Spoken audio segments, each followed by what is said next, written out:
Assalamualaikum warahmatullahi wabarakatuh, teman-teman semua dan Bapak Ibu calon jamaah haji. Di video kali ini aku akan sharing perjalanan jamaah haji dari tanah air menjalankan ibadah haji di tanah suci dan sampai nanti pulang ke tanah air lagi. Di video sebelumnya sudah aku sharing perjalanan jamaah haji gelombang 2. Nah, video kali ini adalah perjalanan haji jamaah Indonesia gelombang pertama. Seperti kita tahu bahwa jamaah haji Indonesia terbagi dalam 2 gelombang, yaitu gelombang pertama dan gelombang kedua. Gelombang pertama jamaah haji dari tanah air akan menuju ke Madinah terlebih dahulu, sedangkan gelombang 2 nanti dari tanah air langsung ke Mekah. Dan tentu saja barang bawaan di koper kecil nanti akan berbeda antara gelombang 1 dan gelombang 2, dan sudah ada video sebelumnya. Teman-teman yang belum tahu silahkan lihat di videoku sebelumnya. Langsung saja kita mulai sharing perjalanan jamaah haji gelombang 1. Di hari keberangkatan jamaah haji akan diantar keluarga menuju kecamatan atau kabupaten untuk mengikuti prosesi pelepasan jamaah haji. Dengan menggunakan bus, jamaah haji akan diberangkatkan menuju embarkasi, dan di embarkasi jamaah haji akan dilakukan pemeriksaan kesehatan, kemudian diberikan living cost sebesar 750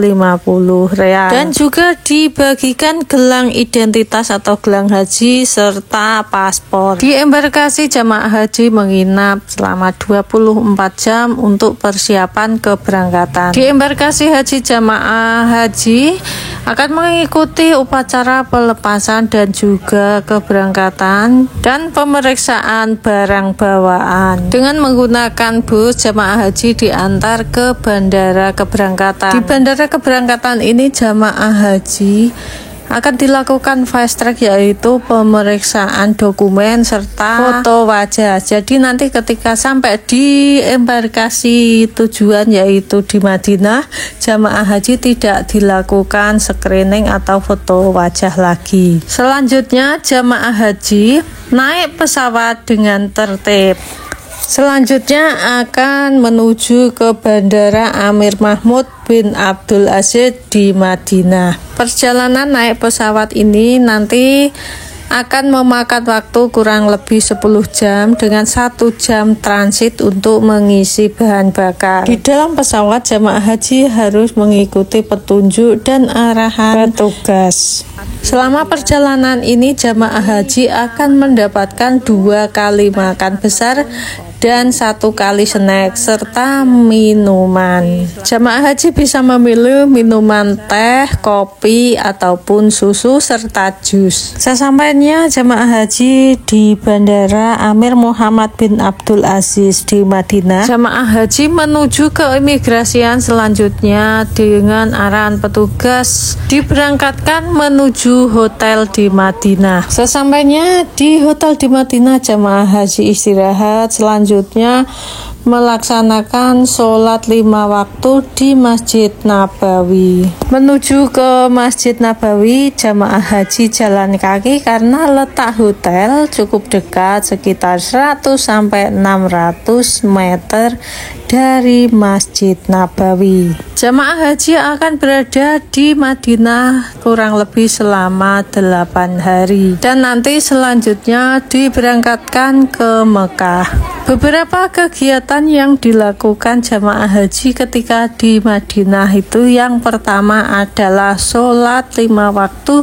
di Masjid Nabawi, kemudian ziarah ke makam Nabi, berdoa di Raudhah, kemudian bisa ziarah ke makam Baqi, dan juga mengunjungi beberapa museum seperti Museum As-Salam, Museum As-Safiyah, dan Museum Prophet Nabi. Salah satu fasilitas jamaah haji diajak mengunjungi Masjid Quba, Jabal Uhud, dan juga kebun kurma. Nah, selain itu di sekitar Masjid Nabawi juga terdapat toko-toko dan juga pusat oleh-oleh yang biasa jamaah haji beli untuk oleh-oleh teman atau saudara di tanah air. Setelah kurang lebih 8 hari jamaah haji akan berangkat ke kota Mekah untuk melaksanakan ibadah umroh dan ibadah haji. Dari hotel, jamaah haji sudah memakai pakaian ihram,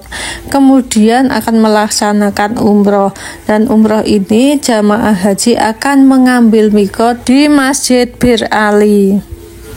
Di Masjid Bir Ali ini jamaah haji melakukan wudhu, kemudian melaksanakan sholat sunnah ihram sebanyak 2 rakaat, berniat ihram umroh dalam hati dan mengucapkan secara lisan, serta mematuhi aturan-aturan ihram. Dan saat ini larangan ihram sudah diberlakukan. Selanjutnya jamaah haji melanjutkan perjalanan ke Mekah. Ini memakan waktu kurang lebih 6 jam dari Madinah. Sesampainya di hotel di Mekah, jamaah haji menunggu komando dari Ketua Kloter untuk melaksanakan tawaf kudum. Pelaksanaan haji untuk jamaah haji Indonesia adalah haji tamato, maka jamaah haji melaksanakan umroh dulu baru nanti melaksanakan haji. Rukun umrah adalah berihram, tadi sudah berihram dan berniat di Masjid Bir Ali, selanjutnya akan melakukan tawaf di Masjidil Haram, kemudian dilanjutkan sa'i dan tahallul dan dilaksanakan secara tertib. Saat ini jamaah haji menuju ke Masjidil Haram dengan naik bis sholawat. Selanjutnya jamaah haji menuju pelataran Ka'bah untuk melaksanakan tawaf. Tawaf dilaksanakan sebanyak 7 putaran. Saat tawaf berbanyak zikir dan doa. Untuk tata cara tawaf nanti akan aku buatkan video tersendiri. Untuk saat ini bagi Bapak Ibu jamaah haji lansia, Bapak Ibu jamaah haji yang sakit bisa melaksanakan tawaf dengan naik go-kart dengan biaya 100 real. Setelah tawaf 7 putaran, jamaah haji akan melaksanakan sholat 2 rakaat di belakang makom Ibrahim. Pada rakaat pertama jamaah haji membaca surat Al-Fatihah dan surat Al-Kafirun, dan pada rakaat kedua jamaah haji akan membaca surat Al-Fatihah dan surat Al-Ikhlas. Setelah sholat jamaah haji berdoa dan berzikir. Selanjutnya jamaah haji minum air zam-zam dan berdoa. Setelah minum air zam-zam, jamaah haji menuju ke tempat sa'i yang diawali dari Bukit Safa menuju Bukit Marwah sebanyak 7 kali. Ini adalah jalan menuju ke Bukit Safa. Ingat ya Bapak Ibu, ini jalannya dengan lantainya kotak-kotak kecil seperti ini dan agak menanjak. Di Bukit Safa maupun Bukit Marwah, Bapak Ibu berdoa menghadap ke arah kiblat atau ke arah Ka'bah. Dan saat ini kita sudah sampai di Bukit Safa. Nah, di sini jamaah haji berdoa menghadap ke arah Ka'bah. Setelah berdoa, jamaah haji akan menuju ke Bukit Marwah disertai doa dan juga zikir. Dan ketika di lampu hijau, Bapak Ibu ada doanya. Untuk jamaah lagi sambil berlari-lari kecil. Rabbi fir warham wa'fu wa takarom wa tajawas amma ta'lam innaka ta'lam ma la na'lam innaka anta Hullahzi azizul akhram. Selanjutnya ketika sampai mulai naik ke Bukit Safa maupun ke Bukit Marwah, jamaah haji berdoa. Sesampainya di Bukit Marwah, jamaah haji berdoa menghadap ke arah kiblat. Nah, inilah Bukit Marwah di lantai 2. Setelah berdoa di Bukit Marwah, jamaah haji ke Bukit Safa. Seperti tadi perjalanan dari Bukit Sofa ke Marwah, ini dari Marwah ke Sofa. Ketika sampai di lampu hijau, jemaah haji berdoa, kemudian ketika mulai naik ke bukit juga berdoa, dan ketika sampai di Bukit Safa, jemaah haji berdoa menghadap kiblat. Setelah 7 kali dari Bukit Safa ke Marwah, Marwah ke Safa, dan nanti berakhir di Bukit Marwah. Selanjutnya jamaah haji menuju ke pintu keluar dari Bukit Marwah untuk melakukan tahallul atau potong rambut. Sudah selesai rangkaian umroh dan dilaksanakan tertib berurutan, selanjutnya jamaah haji kembali ke hotel dengan naik bis sholawat. Sambil menunggu kegiatan selanjutnya yaitu puncak haji, jamaah haji di hotel melaksanakan beberapa kegiatan seperti sholat 5 waktu di masjid ataupun di hotel. Jamaah haji gelombang 1 ini kan awal-awal, jadi waktunya masih panjang di Mekah ini. Dan di awal-awal ini kondisi kota Mekah belum begitu ramai. Saat ini jamaah haji gelombang 1 memasuki masa tunggu untuk pelaksanaan puncak haji Armusna. Beberapa kegiatan yang biasa dilakukan seperti sholat 5 waktu di Masjidil Haram ataupun di hotel bagi lansia, banyak berzikir dan berdoa, baca Al-Quran, berkunjung ke Jabal Rahmah ataupun berkunjung ke kota Thaif, melaksanakan umroh tambahan, mengunjungi tempat pembuatan parfum, ataupun melakukan ziarah ke Ma'lah, dan beberapa kegiatan di hotel seperti senam ataupun kajian. Menjelang pelaksanaan puncak haji di Arafah, jamaah haji dikumpulkan biasanya seperti ini untuk diberikan penjelasan dan juga edukasi oleh petugas, baik petugas kesehatan, ketua kloter maupun ketua bimbingan ibadah. Pada waktu mau berangkat ke Armusnya, jamaah haji di hotel sudah memakai pakaian ihram, sudah berniat ihram dan sholat 2 rakaat serta niat haji diucapkan. Dan saat ini mulai berlaku larangan ihram. Saat ini jamaah haji melaksanakan rukun haji, yaitu berihram dan niat. Dimulai tanggal 8 atau 9 Dzulhijjah, jamaah haji dengan menaiki bis menuju ke Arafah.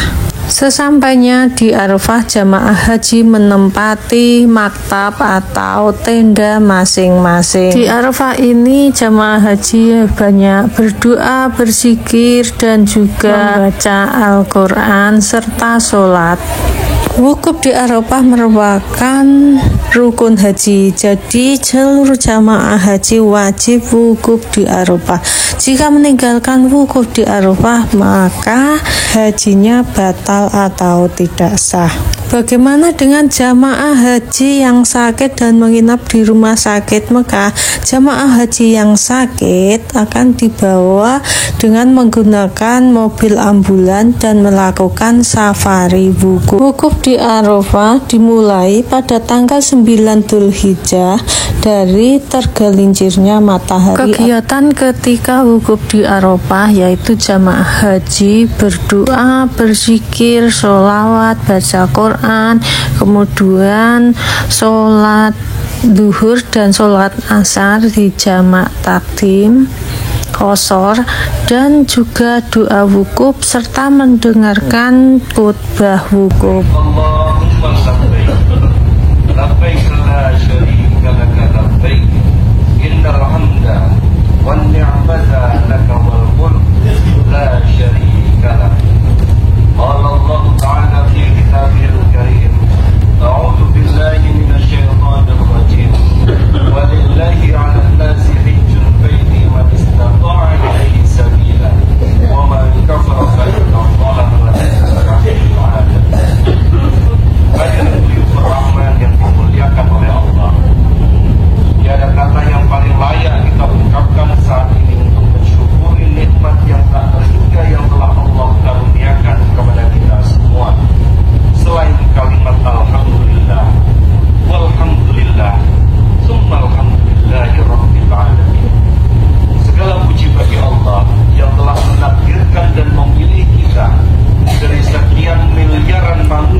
Selesai wukuf, jamaah haji akan menuju ke Musdalifah untuk mabit. Jika antrian keberangkatan jamaah ke Musdalifah setelah maghrib, maka sholat maghrib dan isya dijamak di Arafah. Jika sebelumnya sholat maghrib dan isya dilaksanakan di Musdalifah. Selanjutnya jamaah haji dengan menaiki bis menuju ke Musdalifah. Untuk jamaah haji sakit maupun usia tua akan dilakukan murur. Setelah sampai di Musdalifah, jamaah haji berdoa dan beristirahat dan mencari kerikil untuk nanti lempar jamarot pada hari berikutnya. Saat puncak haji seperti ini, jamaah haji harus benar-benar memperhatikan kesehatan, karena seperti ini ya, jamaah haji membawa barang bawaan. Ini adalah baju ganti dan juga perlengkapan ketika nanti untuk kegiatan di Armusna. Setelah lewat tengah malam, jamaah haji akan bergerak menuju ke Mina. Nanti ada bis yang mengantar, jadi ini harus sesuai komando ya Bapak Ibu. Jamaah haji harus tertib sesuai dengan arahan petugas. Sesampainya di Mina, jamaah haji akan menuju maktab atau tenda masing-masing. Saat ini adalah tanggal 10 Dzulhijjah. Sambil menunggu arahan dari ketua kloter atau ketua rombongan, jamaah haji nantinya akan berangkat ke tempat lempar jumroh. Ini adalah perjalanan jamaah haji menuju ke Jamarot untuk lempar jumroh, dan ini adalah terowongan Mina. Perjalanan dari Mina ke lempar jumroh tergantung tempatnya ya teman-teman. Kalau ditempatkan di daerah Moisem, yaitu Maktab 100, jaraknya 3,5 km. Nah, kalau sudah sampai tempat seperti ini ya, di depan itu adalah tempat untuk lempar jamarot ya teman-teman. Jadi untuk jalan kaki itu sudah ayam, sudah mau sampai seperti itu teman-teman. Ini tandanya kalau sudah terlihat tiang-tiang seperti ini, kita sudah hampir sampai. Lempar jumroh pada hari pertama ini adalah lempar jumroh di Aqobah, jadi 7 butir. Selanjutnya jamaah haji tahallul awal. Selanjutnya jamaah haji menuju ke tenda Mina lagi. Teman-teman harus memperhatikan tempat menginap di Mina ya. Jadi sebelum lempar jumroh, teman-teman harus sudah sadar dulu di mana tempat menginapnya. Sesampainya di Mina, jamaah haji beristirahat untuk sholat, berzikir, dan ini mabit di Mina nanti untuk 3-4 hari.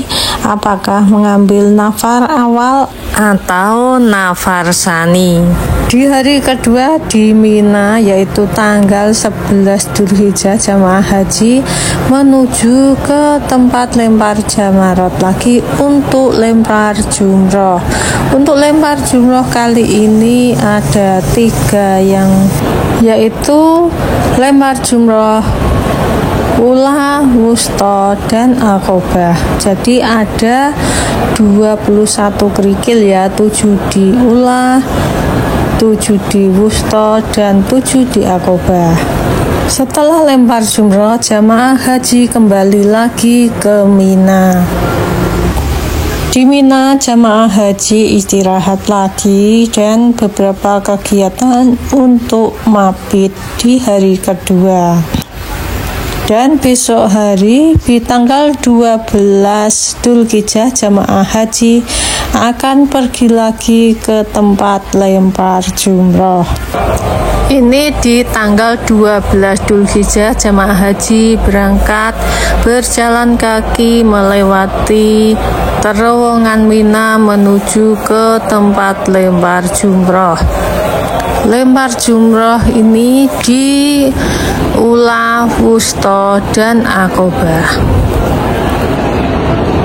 Setelah lempar jumroh, jamaah haji kembali lagi ke Mina. Nah, ini adalah suasana jamaah haji menuju ke Jamarat ya teman-teman. Ini adalah suasana di malam hari. Yang menjadi perhatian ketika jamaah haji mau lempar Jamarat adalah rute. Jamaah haji harus memperhatikan papan petunjuk arah. Oleh sebab itu, sebaiknya jamaah haji ketika melempar jamarat bersama-sama dengan teman, jangan sampai berangkat sendirian. Jamaah lansia ataupun sakit bisa dibatalkan. Selanjutnya, jamaah haji pulang lagi ke Mina untuk persiapan pulang untuk jamaah haji yang mengambil nafar awal. Dan bagi jamaah haji yang mengambil nafar sani pulang pada tanggal 13 atau pada besok harinya. Ini jamaah haji akan pulang ke hotel masing-masing dan untuk kepulangannya harus menunggu pengumuman dari ketua kloter. Dan untuk pemulangan ini nanti menggunakan bis, jadi diatur per rombongan. Harus diperhatikan jamaah haji jangan sampai tertinggal ataupun tertinggal barang atau tertinggal orangnya ya, atau pisah dengan rombongannya. Di Arafah, di Musdalifah, di Mina seperti ini ya teman-teman. Jamaah haji itu ini ada pagar besinya seperti ini. Dan ini biasanya ada penjaganya untuk keluar masuk. Biasanya kita juga ditanyakan kartu nusuk di sini seperti ini. Nah, ini bisnya sudah datang. Jamaah haji menuju bis dan nantinya dibawa ke hotel masing-masing. Nah, ini adalah perjalanan jamaah haji dari Mina menuju ke hotel. Sesampainya di hotel di Mekah, jamaah haji akan melaksanakan tawaf ifadah. Ini seluruh jamaah haji berada di Mekah, maka jamaah haji harus hati-hati karena nanti di Masjidil Haram itu padat banget ya. Selanjutnya jamaah haji melakukan tawaf ifadah, dilanjutkan sa'i dan tahalul, dan selesai sudah rangkaian kegiatan haji, rukun haji sudah selesai. Selanjutnya jamaah haji kembali ke hotel sambil menunggu waktu pemulangan. Menjelang pemulangan dan di akhir jamaah haji di kota Mekah, maka jamaah haji melaksanakan tawaf wada atau tawaf perpisahan. Selanjutnya jamaah haji gelombang 1 pulang ke tanah air melalui Bandar Udara King Abdul Aziz Jeddah menuju ke debarkasi masing-masing. Demikian video tentang perjalanan ibadah haji dan urutan haji jamaah haji gelombang 1. Semoga video ini bermanfaat. Kami berdoa Allah mudahkan segalanya untuk kita semua bisa beribadah di dua tempat suci Mekah dan Madinah untuk melaksanakan ibadah haji dan umroh.